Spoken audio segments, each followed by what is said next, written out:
Bonjour à toutes et à tous, je suis Jean-Louis Buterlé, jeune chercheur haïtien.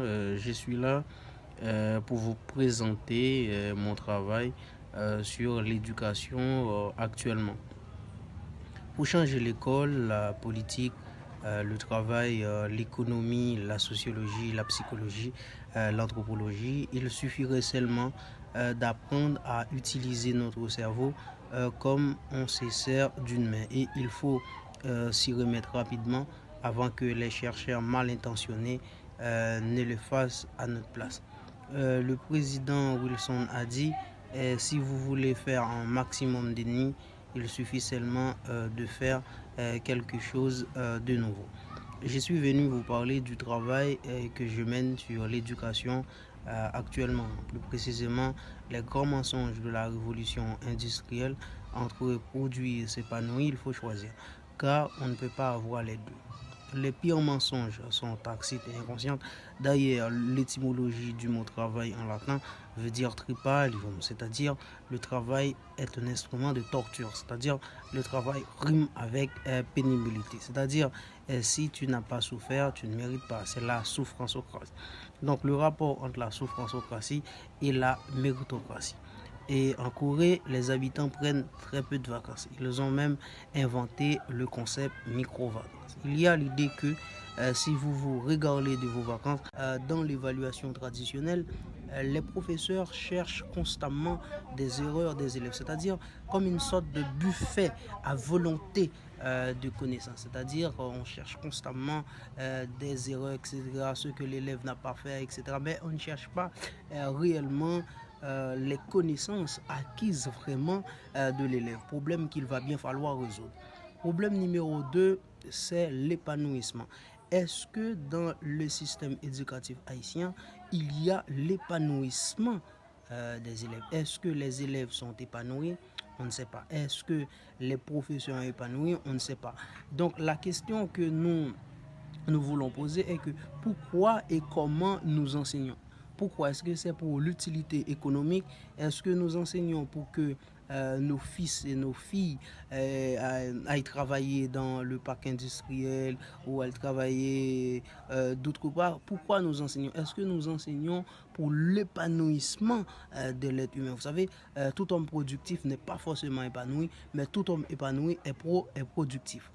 Et problème numéro 3, c'est le problème de l'attention, c'est-à-dire la captivité de l'attention de nos élèves. Donc, avec Facebook, Instagram, TikTok, tout ça, tous les réseaux sociaux, est-ce que les professeurs ont la capacité de capter l'attention de nos élèves? Vous savez, et vous voyez même dans le système éducatif haïtien, il y a le temps, il n'y a pas d'attention. Comment de l'attention, c'est-à-dire la captivité de l'attention de nos élèves. Donc, avec Facebook, Instagram, TikTok, tout ça, tous les réseaux sociaux, est-ce que les professeurs ont la capacité de capter l'attention de nos élèves? Vous savez, et vous voyez même dans le système éducatif haïtien, il y a le temps, il n'y a pas d'attention. Comment nous pouvons maximiser, c'est-à-dire le temps et l'attention? C'est le temps et l'attention qui donnent l'économie de la connaissance. Eh bien, pour télécharger de la connaissance, il faut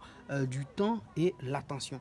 Le temps et l'attention est la monnaie de l'économie de la connaissance. C'est la monnaie même pour tout téléchargement de la connaissance. Donc, il faut commencer dès aujourd'hui à désinstaller ce qu'on appelle les applications malveillantes comme les applications qui sont installées depuis à l'enfance, c'est-à-dire reste à ta place. Il ne faut pas rester à ta place. Fais ce qui te plaît jusqu'à ce que ça plaise aux autres. Par le contraire, crée ta propre norme, n'essaie pas t'adapter. Ici, les gens sont mauvais, ils ne veulent pas te voir monter. Il n'y a pas de magie dans la vie, Buterlé. Tu deviens ce que tu fréquentes. Nietzsche disait, deviens ce que tu es. Bataille sans cesse pour devenir ce que tu es. Soyez le sculpteur de toi-même, disait Nietzsche dans l'Antéchrist ou la crépuscule d'une idole. Problème numéro 4, c'est le problème d'autonomie des enseignants. Est-ce que dans le système éducatif haïtien, les enseignants sont autonomes? On ne sait pas. Donc il n'y a pas vraiment d'innovation, essai, erreur et le concept micro-vacances. Il y a l'idée que si vous vous regardez de vos vacances, vous apparaissez comme un traître au redressement de l'économie nationale. Donc, tout homme productif n'est pas forcément épanoui. Tout homme épanoui est productif. J'ai plusieurs heures pour vous en convaincre. Bon, pour changer l'éducation, c'est pas au cerveau d'adapter à l'école, mais plutôt c'est à l'école d'adapter à notre cerveau. Il y a ce que Richard Francis Burton appelle l'équation de la connaissance. La connaissance a une équation. Premièrement, c'est l'excellence amusante, c'est-à-dire on joue. Tous les mammifères jouent pour apprendre. Et puis deuxièmement, excellence amoureuse. Est-ce que tu aimes ce que tu fais? Ça, c'est l'excellence amoureuse. Donc, dans le système éducatif haïtien, il y a, à vrai dire, quatre grands problèmes. Problème numéro un, ce qui manque dans l'évaluation traditionnelle, les professeurs cherchent constamment des erreurs des élèves, c'est-à-dire comme une sorte de buffet à volonté de connaissances, c'est-à-dire qu'on cherche constamment des erreurs, etc., ce que l'élève n'a pas fait, etc., mais on ne cherche pas réellement les connaissances acquises vraiment de l'élève, problème qu'il va bien falloir résoudre. Problème numéro 2, c'est l'épanouissement. Est-ce que dans le système éducatif haïtien, les gens sont mauvais, ils ne veulent pas te voir monter, il n'y a pas de magie dans la vie, Buterli, tu deviens ce que tu fréquentes.